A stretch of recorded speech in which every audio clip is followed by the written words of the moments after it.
Taxi FM 93.1. Taxi FM vous souhaite une bonne année 2018.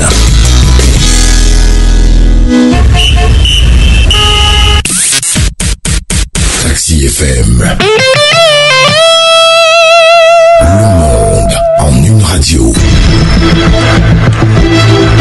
Le Pacifique sur Taxi FM. Le Pacifique, votre rendez-vous sur Taxi FM. Tous les samedis entre 9h et 10h. Le Pacifique est une émission d'information et d'éducation de la jeunesse. Une émission débat sur les défis de nos sociétés modernes. Un instant pour la culture de la paix. Le Pacifique, au cœur de vos préoccupations. Une convergence pour la culture de la paix et le développement. Avec le Pacifique, vous avez des mots justes pour vos mots. Ne manquez pas le débat, les invités spéciaux, les jeux, questions-réponses. Le tout sur Taxi FM entre 9h et 10h. Tous les samedis sur la radio géniale. Bienvenue auditeurs et auditrices de la radio géniale. Permettez-moi tout d'abord, en ce début de l'année 2018, de vous présenter nos vœux les meilleurs au nom de l'émission Le Pacifique. Nous prions Allah pour que cette année qui commence soit pour nous une des meilleures années, que tout ce que cette année contient comme bien et comme bonheur, que Dieu nous l'accorde, et tout ce qu'elle pourrait contenir comme difficulté, que Dieu nous épargne de cette difficulté. Notre première émission de l'année 2018 porte sur les régimes matrimoniaux. Nous sortons du mois de décembre, qui est par excellence un mois de mariage. Et quand on dit mariage, en principe, on dit aller à la mairie. Quand on dit mariage, on parle de régime matrimonial. Pour en parler aujourd'hui, nous avons invité une dame qui est magistrat et le juge d'instruction au niveau du tribunal d'Atakpamé. Il s'agit de Madame Titik Pina Aïcha. Bonjour Madame et bienvenue. Bonjour Monsieur. Merci d'avoir accepté notre invitation. Nous allons aujourd'hui parler d'une question que tout le monde ne maîtrise pas. L'objectif étant de faire en sorte que chacun puisse savoir en quoi consistent le ou les régimes matrimoniaux de façon générale et que ceux qui sont déjà mariés et ceux qui vont l'être puissent comprendre mieux cette question-là. La première question, quand on parle de régime matrimonial, de quoi parle-t-on? Merci. D'abord, je me présente. C'est Madame Titik Pina Aïcha Hakim, épouse Agoro, juge d'instruction au tribunal d'Atakpamé. C'est moi qui vous remercie pour l'invitation. Je profite aussi pour vous souhaiter mes meilleurs vœux aux éditeurs. Bon, c'est quoi le régime matrimonial? Un régime matrimonial, d'abord, s'entend de l'ensemble des règles juridiques qui régissent les rapports patrimoniaux des époux, tant pendant le mariage que à la dissolution, aussi bien dans leurs relations passionnelles que dans leurs rapports avec les tiers. Donc, de façon globale, c'est ce qu'on entend par le régime matrimonial. On entend parler également du juge matrimonial. Qui est ce juge et quel est son rôle? Le juge chargé des affaires matrimoniales. C'est le juge qui reçoit les éventuels couples qui veulent soit divorcer, soit se séparer. Donc, avant que le juge, avant que ces éventuels couples ne se présentent sur le juge, il faut qu'ils soient mariés légalement. Parce que le régime matrimonial ne concerne que ceux qui sont mariés devant le maire. Ça ne concerne pas ceux qui sont des concubins. C'est-à-dire, vous n'êtes pas marié devant le maire, vous êtes en concubinage. Donc, ces régimes ne s'appliquent pas à vous. Donc, il faut distinguer 3 régimes au Togo. Ou bien, je laisse d'abord. Il y a le régime de la séparation de biens, le régime de la communauté de biens et le régime de la communauté réduite aux acquets. Oui. Bon, je vais aller directement. Bien. Oui, allez-y. C'est quoi le régime de la séparation de biens? Oui. Dans ce régime,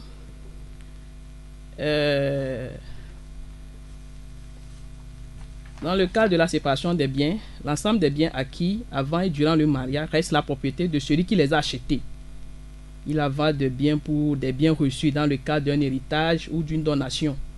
Les biens achetés conjointement appartiennent aux deux époux au prorata des parts acquises qui en principe correspondent aux apports de chacun, chacun demeurant responsable des dettes contractées seul. Donc chaque époux conserve la propriété personnelle de ses biens qu'il possède lors du mariage et ceux qu'il acquiert plus tard. Ou au contraire, si les 10 biens ont certains d'autres d'entre eux forment une masse des biens communs. Le régime, de façon globale, c'est ce qu'on entend par le régime de la séparation des biens. Oui. En ce qui concerne le régime de la communauté des biens, là, tous les biens des époux sont communs. Dans ce cadre,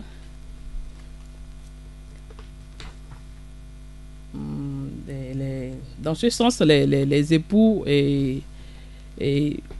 mettent en commun tout ce qu'ils possèdent et ça fait que contrairement au régime de la séparation, dans ce régime de communauté de biens, les biens consistent, les époux mettent tous leurs biens en commun, comme je l'ai dit. Les biens consistent dans l'affectation des biens des époux aux intérêts du ménage et de la famille. Donc, il y a bien sûr que dans ce régime de la communauté, il existe deux types de biens. Ceux qui restent la propriété personnelle de chacun des époux, appelés biens propres, là, et ceux qui appartiennent en commun aux époux, appelés biens communs. En ce qui concerne les biens propres, il s'agit des biens possédés avant le mariage, ou ceux reçus par succession, donation, ou après le mariage. Mais pour les biens communs, ce sont des biens acquis à titre honoré pendant le mariage et les revenus provenant tant de l'activité professionnelle des époux que ceux produits par les biens propres, loyers, intérêts, placements, divisions. Donc, en ce qui concerne le régime de la communauté, le régime communautaire de participation aux meubles aux acquets, cela est prévu par l'article 396 à 401 du Code pénal.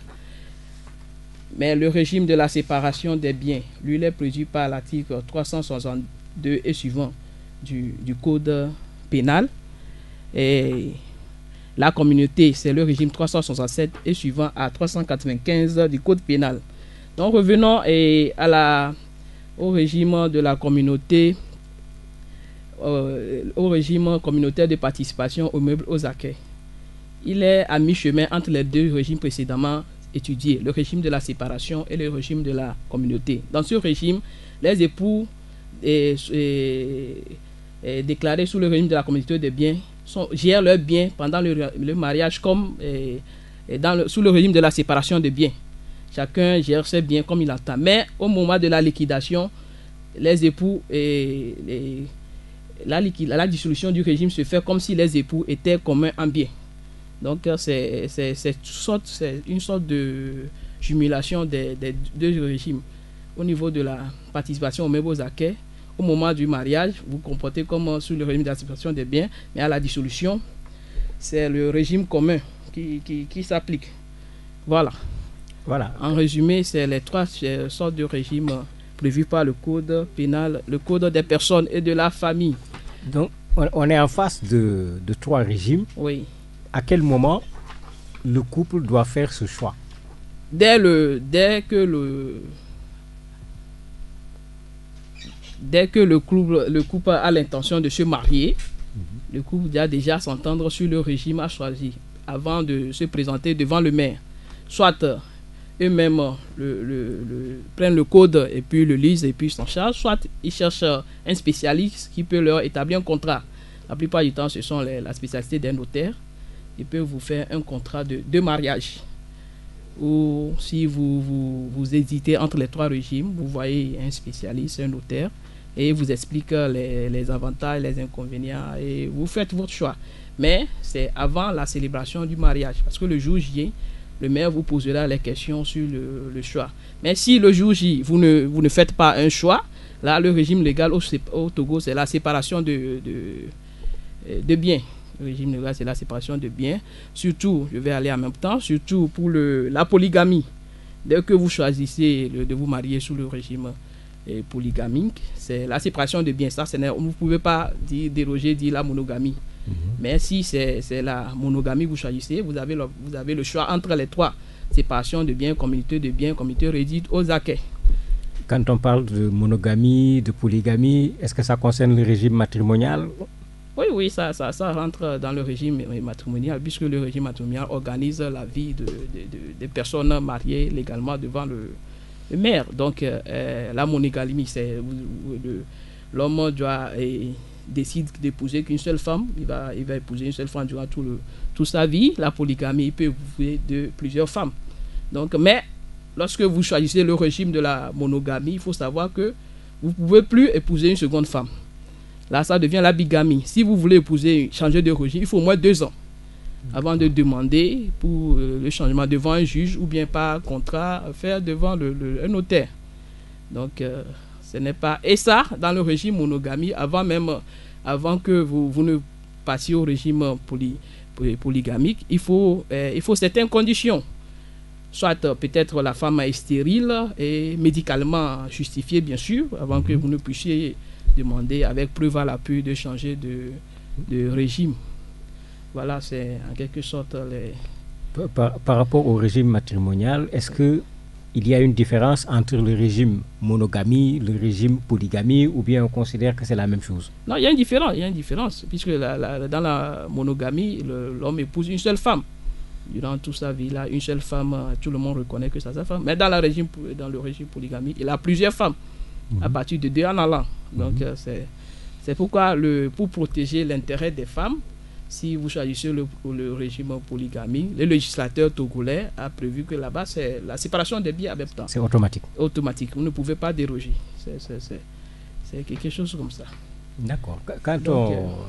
Vous avez tantôt parlé de cas qu'on retrouve de plus en plus dans nos pays, des gens qui sont là, qui ne sont pas allés à la mairie pour se marier, qui vivent ensemble, comme vous avez dit, sous forme de concubinage. Oui. On leur appliquera quel régime? Là, ce n'est pas le régime. Là, bon, en tout cas, le code n'a pas prévu ça. Pour le moment, le code a prévu pour ceux qui sont mariés légalement. Et bon, ceux qui sont en concubinage, là, bon, ils s'entendent entre eux pour voir.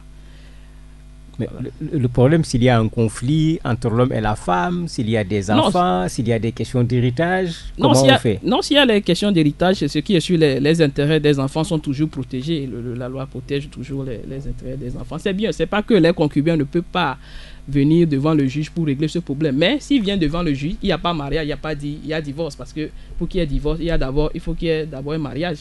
Mais c'est pourquoi maintenant, dans chaque juridiction, il y a un juge pour enfants pour régler ce genre de cas.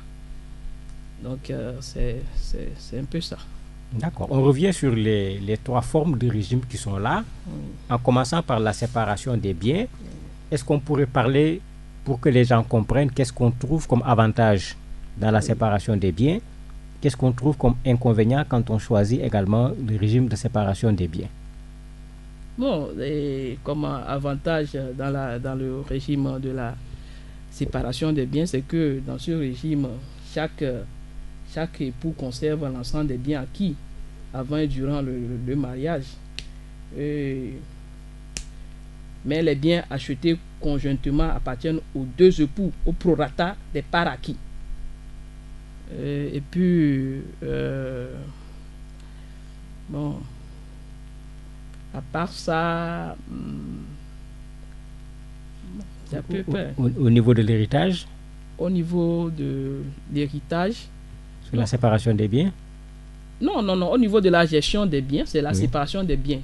Aussi bien durant la vie commune que après la dissolution. C'est la séparation des biens. Mais comme ils sont des époux, ils peuvent acheter des biens communs. Oui. Et lors de la dissolution, le juge appréciera par rapport à la contribution apportée par chacun des 2 époux pour voir qui a plus contribué et le juge appréciera. Mais cela veut dire alors que si je me marie en séparation des biens avec ma femme, si nous construisons une maison ensemble, on a intérêt à écrire carte, papier sur la table qui a donné quoi pour le jour où il va falloir régler des problèmes. Bon, on ne se marie pas pour prier que ça et demain qu'il y ait problème. Oui. Mais bon, les problèmes surviendront. Bon, ça c'est à eux de voir. C'est à eux de voir s'il faut écrire tout, mais il ne peut pas tout écrire. Mais c'est ça qui rend les choses compliquées à ce moment. En cas de dissolution, en cas d'héritage, si les enfants sont là par exemple et puis chacun veut réclamer une part, comment le juge va pouvoir savoir qu'est-ce qui appartient à qui? Non, il y aura toujours les preuves, les reçus d'achat, tout ça là, et le juge appréciera par rapport à la loi et par rapport à l'intérêt surtout des enfants dans ce cas. Et puis j'aimerais ajouter que dans le régime de la séparation des biens convient aux époux qui ont des situations financières différentes et qui ne désirent pas faire entrer dans une communauté des biens acquis grâce aux fruits de leurs travail respectifs. Par exemple, lorsqu'un époux exerce une activité commerciale, artisanale, la séparation du patrimoine permet de protéger les biens de son conjoint, des créanciers. Oui. Parce que quand les créanciers viennent réclamer leur dû, si vous êtes en communauté, c'est sur la communauté, mais si c'est en séparation, c'est sur vos biens seuls. D'accord. On ne saisit pas les biens de l'épouse. Voilà, on ne saisit, donc ça protège un peu. Et puis ce régime peut aussi être adopté lorsque les époux ont des enfants d'une précédente union. Oui. Union, si les époux, parce que là, ça protège aussi les enfants d'une précédente union par rapport aux enfants qui vont naître dans ce nouveau mariage. Parce que, voilà. Voilà, bon, je pense que c'est un peu les avantages. Les avantages pour le régime de la séparation des biens. Bon. Et pour les inconvénients, toujours pour le régime de la séparation des biens? Bon, les inconvénients, c'est que, bon, peut-être il peut y avoir une méfiance entre les époux, c'est que certains peuvent vouloir cacher les biens à l'autre. Bon, en tout cas, ça c'est à chacun d'apprécier par rapport... Il y a ce que le droit gère, il y a ce qui est la réalité de la société aussi. Voilà. Donc, on ne peut pas trop s'étaler sur ça, ça dépendra des implications de la société. Effectivement. Donc, en clair, quand il y a séparation des biens, chacun a ses biens.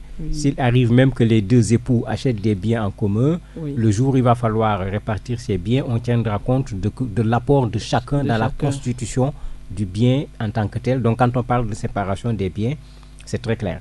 Maintenant, la communauté de biens. Oui, dans le régime... Les avantages. Dans le régime de la communauté des biens, comme je l'ai dit, tous les époux, les biens communs sont conjointement administrés par les époux. Mais là-bas, cependant, si la femme exerce une profession commerciale séparée, pendant le mariage, pour les besoins de son commerce, elle peut disposer des biens qu'elle a acquis dans l'exercice de cette profession. Bon, dans l'intérêt dans la communauté, c'est que lorsque vous avez, par exemple, vous exercez une activité et vous devez à vos créanciers et en ce moment vous n'êtes pas solvable et que l'activité de votre femme rapporte plus, comme vous êtes en communauté, les créanciers peuvent poursuivre la communauté et grâce à votre femme, vous allez payer votre dette. Oui. Voilà, donc il y a cet avantage aussi. Et puis les gens disent que, bon, comme dans le mariage, on se marie aussi pour le meilleur, pour le pire. Lorsqu'ils sont en communauté, il y a plus de confiance. Bon, c'est la société avec ses raisons. Voilà, c'est un peu... Quand on parle de communauté, je me suis marié avec ma femme. Avant le mariage, elle avait des biens. Moi également, j'avais des biens. Est-ce que les biens qu'on avait avant le mariage rentrent en compte ou bien c'est les biens qu'on va acquérir pendant le mariage? Comme je l'ai dit tantôt, la communauté concerne les biens conjointement, les biens acquis avant le mariage demeurent les biens propres. La communauté commence au moment du mariage. C'est les biens acquis durant le mariage qui rentrent dans le régime de la communauté. Donc, mais les époux peuvent décider, mettre ces biens acquis qu'ils possédaient seuls aussi dans la communauté. Ça dépend de la confiance qu'ils ont entre l'un et l'autre. D'accord. Et les inconvénients pour la communauté des biens? Les inconvénients, c'est que en cas d'insolvabilité d'un des époux, finalement, si vous ne faites pas attention, c'est tout le patrimoine qui est matrimonial des deux qui en pâtit. Normalement, en communauté, chaque action que vous devez poser qui engage le patrimoine de la famille, vous devez informer l'autre, de telle sorte que vous ne pouvez pas prendre un engagement seul. Oui. Maintenant, si finalement vous le faites sans informer l'autre et l'autre arrive à prouver, là, peut-être, mais si vous informez l'autre et finalement ça ne marche pas, c'est la communauté qui supporte. Donc ça veut dire que la famille peut à un moment donné se retrouver sans rien. Oui. Voilà. Sur la faute d'un des conjoints qui doit, et l'autre est obligé de rembourser. Sauf si l'autre prouve qu'ils ont fait un contrat de mariage dès le début et ils ont sorti certains éléments qui leur appartenaient à main propre avant le mariage. C'est ça, je parle de contrat de mariage devant un notaire. Donc c'est...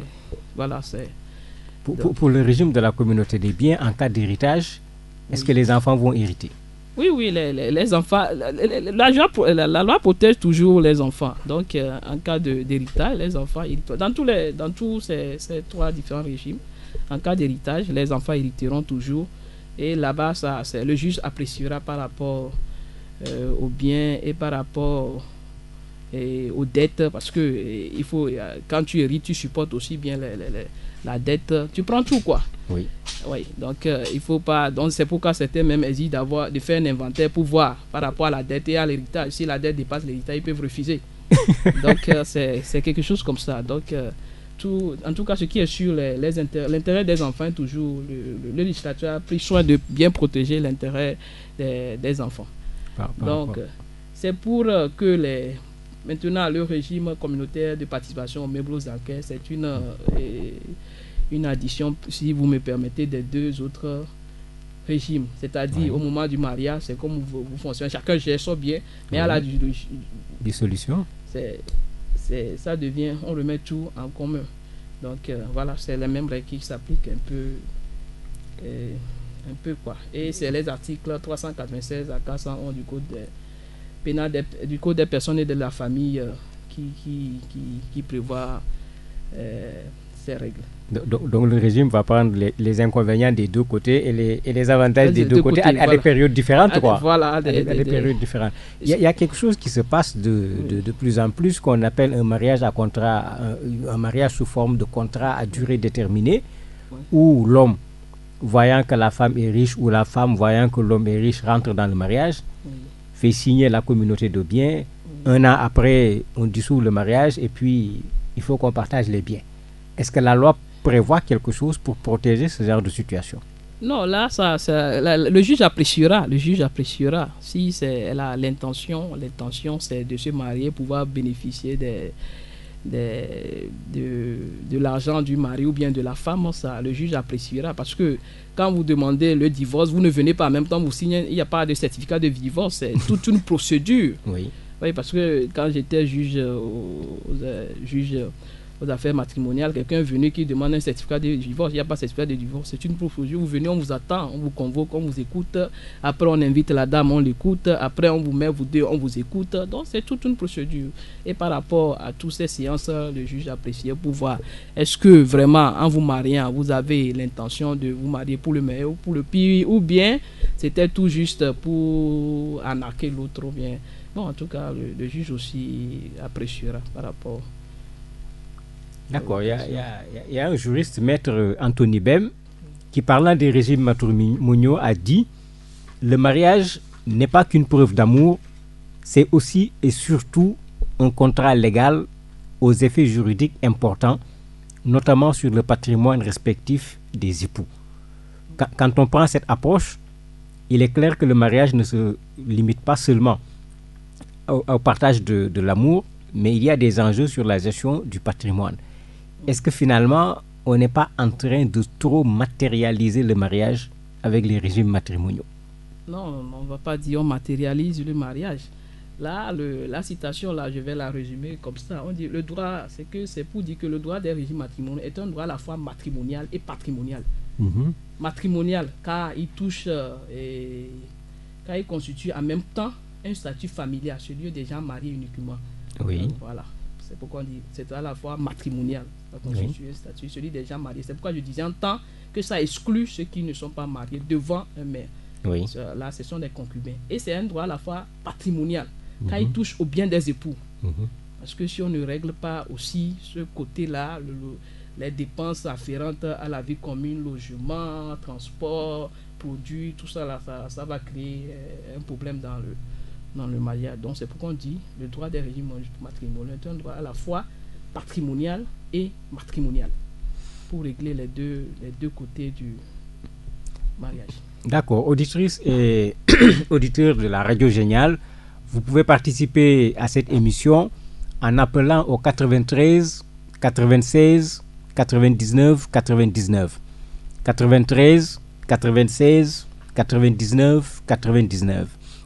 Nous revenons à notre invitée, Madame Agoro Aïcha, magistrat, juge d'instruction au tribunal d'Atakpamé. Nous sommes en train de parler des régimes matrimoniaux. Autre question pratique, vous nous avez dit que c'est avant le mariage qu'il faut faire ce choix. Oui. Est-ce que véritablement les gens sont suffisamment informés? Et si on arrive, parce que j'ai assisté une fois à cela devant le maire pour faire le mariage, quand le maire a posé la question quel choix vous faites, les deux ne se sont pas entendus. Le maire leur a demandé d'aller se concerter en pensant qu'on pouvait régler la question en quelques minutes. On n'a pas pu régler. Oui, un auditeur en ligne. Allô, bon, il est passé. Donc on continue. D'accord, donc je disais que quand deux personnes arrivent devant le maire, ils ne sont pas suffisamment informés. C'est devant le maire qu'on leur dit vous devez faire un choix. Le choix n'avait pas été fait. On leur demande de prendre un temps pour se concerter. Ils ne parviennent pas à s'entendre.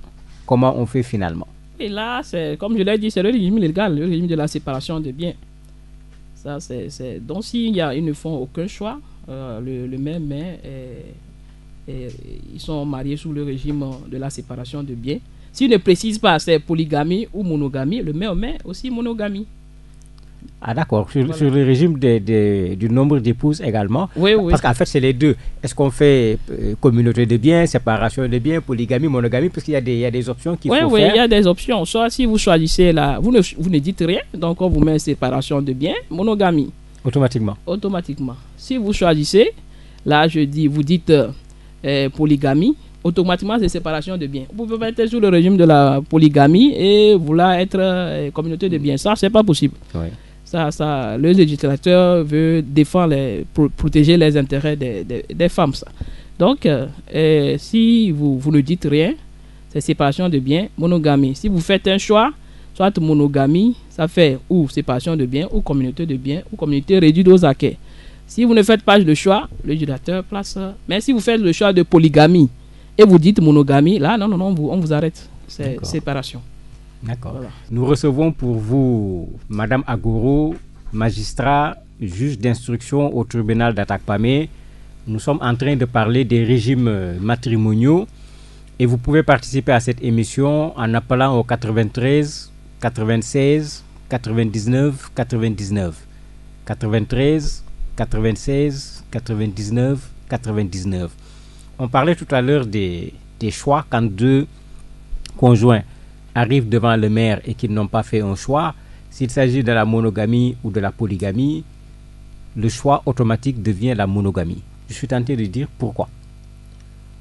S'il vous plaît, reprenez la question. Je dis quand deux époux se présentent devant le maire et qu'ils ne s'entendent pas, ils ne se sont pas préparés à un choix par rapport à la polygamie ou bien à la monogamie, vous avez dit que le choix, ça devient la monogamie.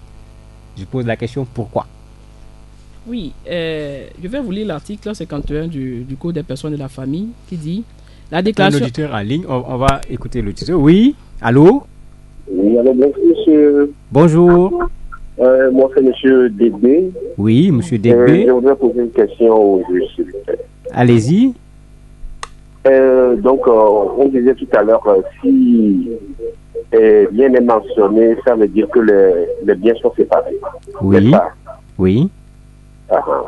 Bon, secondo, et moi j'ai été victime à ce problème, mais c'est seulement je voulais vous demander une question au juge. Oui. Est-ce qu'une femme qui te quitte, Il y a du bruit. Diminuez le volume de votre radio. ok, il y a une femme qui te quitte, Oui. et elle quitte délibérément le foyer à cause de beaucoup d'adultère, Oui. et le juge se permet de me dire, de demander à la femme, Oui. est-ce que vous voulez que votre mari vous paie le loyer alors que je ne l'ai pas chassé dans le foyer? Je n'arrive pas à bien comprendre la partie là. Je voudrais que si le juge pouvait m'éclaircir un peu la partie là, de dire la femme qui quitte délibérément le foyer à cause d'adultère, et le juge, bien sûr, le juge matrimonial me demande encore, elle demande à la femme, bon, vous voulez qu'on vous paie encore le loyer? Je voudrais que quelqu'un me fasse un peu la partie là, s'il vous plaît.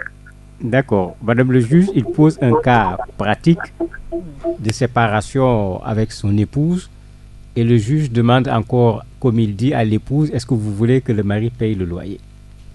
Oui, bon, les faits, je n'ai pas les faits devant moi, c'est les faits qu'il présente. Ça dépend. Est-ce qu'il a la preuve que le mari et la femme a quitté le foyer et il y a la preuve de l'adultère? Je ne sais pas. Oui. Mais a priori, si la femme a abandonné le foyer pour cause d'adultère, les motifs évoqués par lui, est-ce que les enfants ont été confiés à la dame? Oui. Si les enfants ont été confiés à la dame, ils doivent prendre, les enfants doivent être logés quelque part. Les enfants ne vont pas dormir à l'air libre. Donc là, le juge, je pense que si c'est ce cas, le juge doit obliger l'homme à loger aussi bien la dame que ses enfants, puisque les enfants seront avec la dame. Oui. Donc, comme je n'ai pas les faits exacts, c'est les faits que lui, il a présentés, je ne peux pas trop affirmer. Mais si la garde des enfants a été confiée à la dame, le mari doit assurer l'entretien des enfants. D'accord. Voilà. Bon, donc ça, on n'a pas toutes les précisions. Vous y avez ajouté une condition, la garde des enfants, qui oblige le mari à la prise en charge des enfants. Et parmi la prise en charge des enfants, il faut un logis. Il faut un logis. Et les enfants étant avec leur maman, effectivement, voilà, il va falloir les loger quelque part. On était en train de revenir sur l'automaticité de la monogamie. Je disais pourquoi? Oui. Et je disais, l'article 51 dit « La déclaration d'option de monogamie ou de polygamie est souscrite par les futurs époux devant l'officier de l'état civil au moment de la célébration du mariage. Et en cas de mariage à l'étranger, devant l'agent diplomatique ou l'article qui prévoit cela. Bon, je pense que le législateur se dit, l'essence du mariage même, c'est entre un homme et une femme. Le législateur se dit, si vraiment l'homme avait envie de se marier plus tard avec d'autres femmes, et devait le déclarer en même temps. S'il ne le dit pas, c'est que c'est la seule femme qu'il entend épouser. Sinon, je ne pense pas, si un homme a déjà l'intention. Bon, certains disent que pour le moment, ils ne savent pas. Peut-être ça va venir plus tard. C'est pourquoi le législateur aussi a prévu au moins 2 ans d'abord. Quand vous choisissez un régime, il faut 2 ans d'abord avant que vous pouviez changer. Mais quand même, si vous ne dites rien, là, c'est que c'est la seule femme que vous pensiez épouser pour votre... Certains disent qu'en fait, c'est une forme de mariage qu'on veut nous imposer, puisque souvent, quand nos pays partent à Genève, quand on fait le point sur la question des droits de l'homme dans nos pays, on pose tout le temps cette question à nos pays, la polygamie, comme s'il faut enlever la polygamie dans les régimes matrimoniaux dans nos pays. Bon, en tout cas, je pense que le législateur, avant de voter la loi, il prend en compte l'intérêt de la population. Donc, en Afrique, la polygamie, on ne va pas dire la polygamie, elle est là. On ne veut pas faire semblant de ne pas la voir. Elle est là. Donc, le législateur a prévu les deux. Si vous choisissez monogamie, après quelques instants, vous vous rendez compte que vous avez d'autres femmes en vue. Là, vous avez 2 ans, vous changez de régime. avec un accord toujours avec madame, vous faites, et puis vous changez un contrat avec, vous allez voir un notaire. Mais si, donc c'est les deux. Je ne pense pas que même si les Blancs ne peuvent pas nous imposer tout, c'est aux Africains aussi de voir selon, par rapport à leurs coutumes et autres, ce qu'ils peuvent adopter. Voilà. Parlant toujours de la polygamie, quand on parle de la polygamie, oui. Est-ce que le législateur a prévu un nombre maximum de femmes par rapport à la polygamie? Non, le législateur n'a pas prévu, en tout cas dans le code togolais, des personnes de la famille, le législateur n'a pas prévu. Ça dépend des moyens de l'état physique et financier de l'homme, je pense. Donc, dans le code, il n'y a pas de limitation? Il n'y a pas de limitation. On a dit polygamie.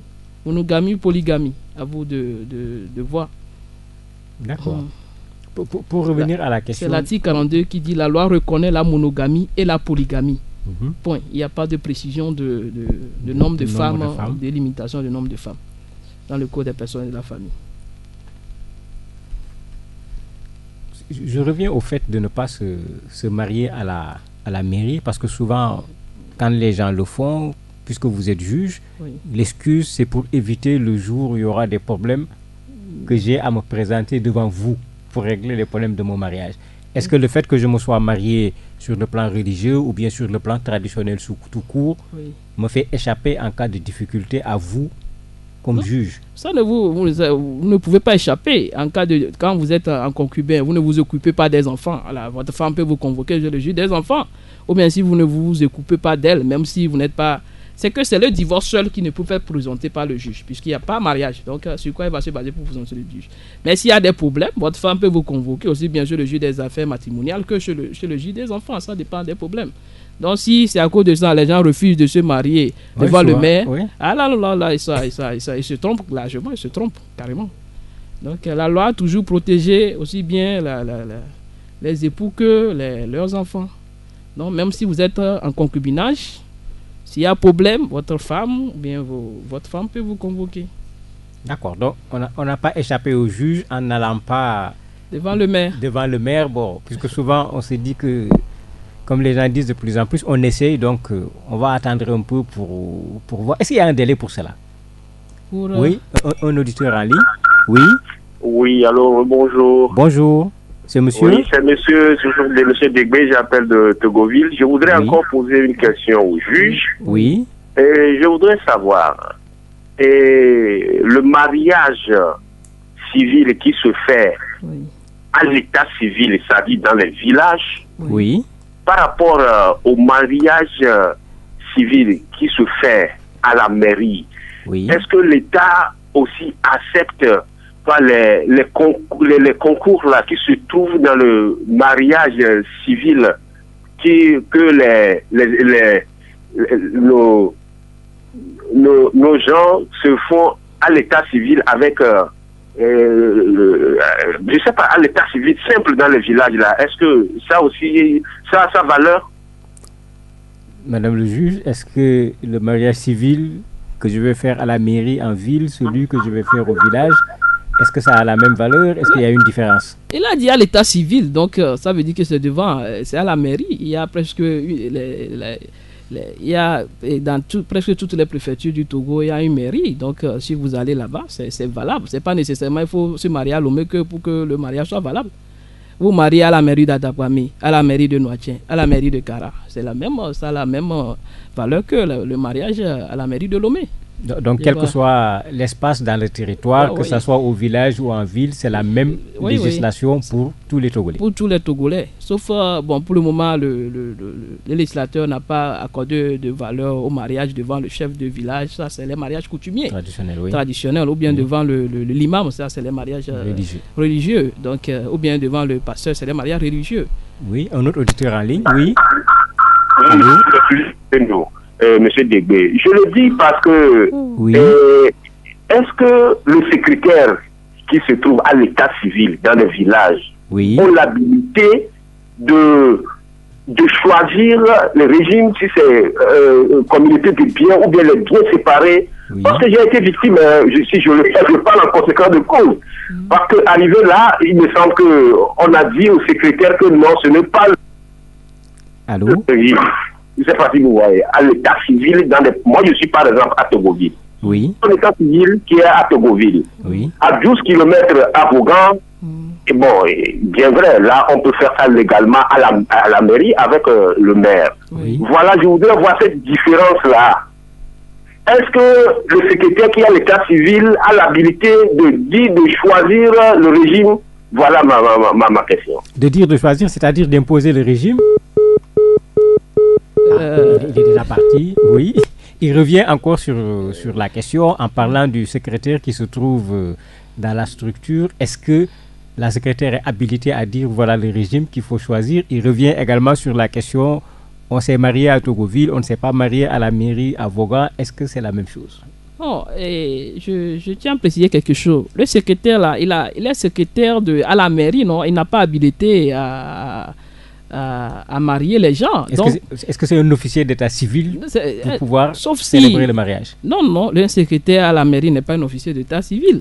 Si il conseille les gens, les gens peuvent venir, ne savent pas savoir sur quel régime choisir. Là, les gens leur demandent conseil. Là, il peut leur conseiller, mais dire que c'est lui qui leur oppose, là, parce que c'est une aberration. Je ne pense pas qu'il a compétence. Mais si vous arrivez, vous ne connaissez pas quel régime choisir, vous pouvez aborder un secrétaire, il va vous expliquer les formalités à suivre. Mais le secrétaire célébrait de lui-même, ou soit il a eu le maire était indisposé et puis il a eu une habilitation. Là, je pense que c'est exceptionnel ça. Sinon, un secrétaire, bon, sauf erreur de ma part. D'accord, donc c'est l'officier d'état civil qui est chargé de célébrer le mariage. La secrétaire peut participer à la procédure pour faire comprendre aux gens les pièces à fournir, etc., à moins qu'elle ne soit habilitée pour cela.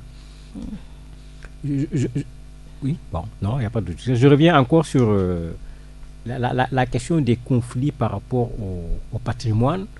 On voit qu'aujourd'hui, une des raisons du divorce touche à cette question du patrimoine. Est-ce que, avec ces régimes, on peut dire voilà le régime qui pourrait être le meilleur pour éviter ces difficultés? Bon, on ne peut pas dire que tel régime est meilleur que l'autre. C'est par rapport aux difficultés que finalement ces trois régimes ont été inventés. Si vous ne vous retrouvez pas dans l'un, vous choisissez l'autre. Donc, on ne peut pas dire l'autre est meilleur. C'est par rapport aux expériences des uns et des autres. L'un dira que je suis marié dans la séparation des biens, je pense que c'est meilleur. L'autre dira que non, c'est la communauté de biens meilleure. C'est par rapport à ce que chacun vit dans son foyer. Donc, je pense que c'est les problèmes. Allô? D'accord, oui, un auditeur en ligne. Allô? Alors, bonjour, monsieur, dame. Bonjour. D'abord, félicitations pour nous éclairer sur ce régime matrimonial. Merci. Je voudrais poser la question au juge. Oui. Le juge, elle est musulmane. Oui. L'islam encourage, ou pas encourage, mais demande à ce que tout homme puisse avoir une ou deux, trois femmes. Oui. En tant que musulman, en tant que juge, quelle est sa position par rapport à cette réalité-là? Ah, ça, vous êtes interpellé doublement en tant que juge, en tant que musulmane. Quelle est votre opinion par rapport à la polygamie, le fait de pouvoir avoir une ou plusieurs femmes?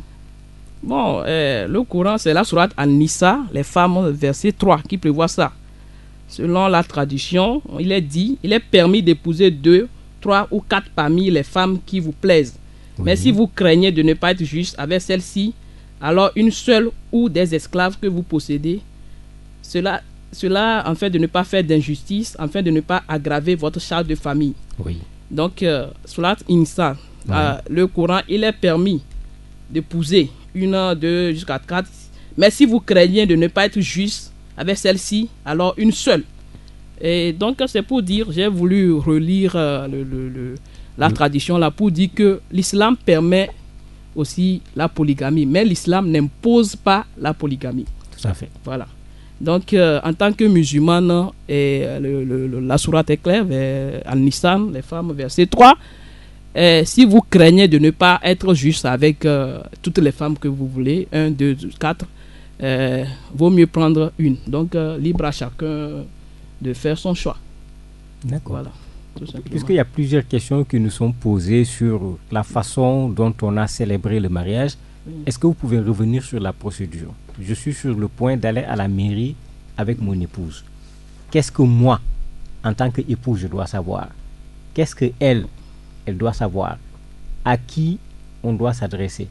Est-ce qu'il y a une documentation que nous devons amener pour qu'en fait, au moment où les gens partent à la mairie pour célébrer avec joie leur mariage, qu'on ne pose pas une question et qu'à cause d'une question, qu'on se retrouve plutôt dans une situation de gêne parce qu'on n'avait pas pris la précaution auparavant de nous entendre sur polygamie ou pas, séparation des biens ou pas.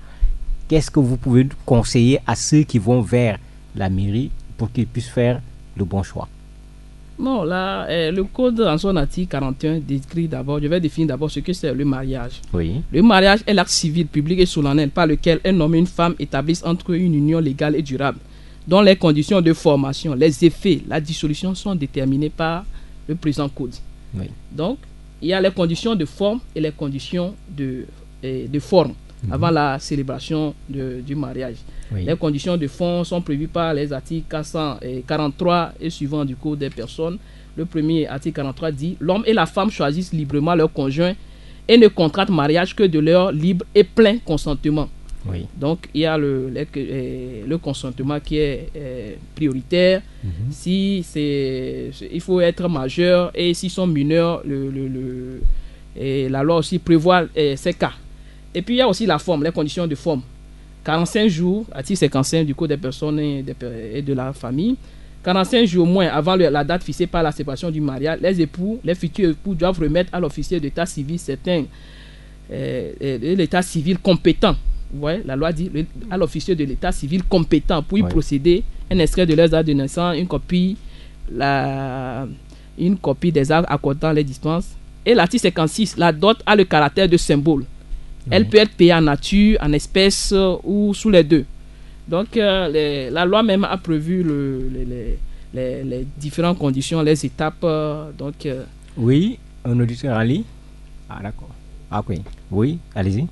Et pour le mariage, donc je dis, il faut le consentement. Et pour les mineurs, on dit l'article 45, le mineur peut contracter le mariage sans autorisation de ses pères et mères à défaut de la personne qui, selon la loi, a autorité sur lui. En cas de distanciement, ses pères et mères se partagent en porte-refus d'autorisation. Donc, pour le mineur aussi, la loi aussi apprécie par rapport pour voir s'il peut se marier ou pas. Donc, les conditions de forme, les pièces que je viens de citer, la dot. D'accord. Donc, on peut dire que pour répondre en même temps à la question qui a été posée plusieurs fois, il y a une personne compétente pour célébrer le mariage. Ce n'est pas parce qu'on a trouvé une personne dans la mairie que la personne est habilitée à célébrer le mariage. Non. Il y a à l'état civil l'officier compétent. C'est lui qui célèbre le mariage. Si vous faites célébrer votre mariage par une autre personne qui est incompétente, vous savez que votre mariage n'est pas valable. D'accord. Voilà. Bon, on est pris par le temps. Quel dernier conseil allez-vous donner à ceux qui sont déjà dans des régimes matrimoniaux ou à ceux qui vont entrer dans les régimes matrimoniaux? Oui, qu'est-ce que je vais dire? La fonction du régime matrimonial est dans la dépendance de la fonction assignée à la cellule familiale. Il faut savoir que le régime matrimonial est fondé sur le mariage, la cohésion de la famille. Donc, ça passe par l'engagement réciproque d'aide matérielle et morale, d'association, d'éducation, d'entretien des enfants. Sa préservation passe par les faveurs particulières, comme par exemple le statut protecteur de son logement et les attributions préférentielles de biens matériels. C'est pour dire que les régimes matrimoniaux, en instituant les régimes matrimoniaux, c'est dans l'essence même du mariage. C'est pour régler la vie du couple que ces différents régimes ont été institués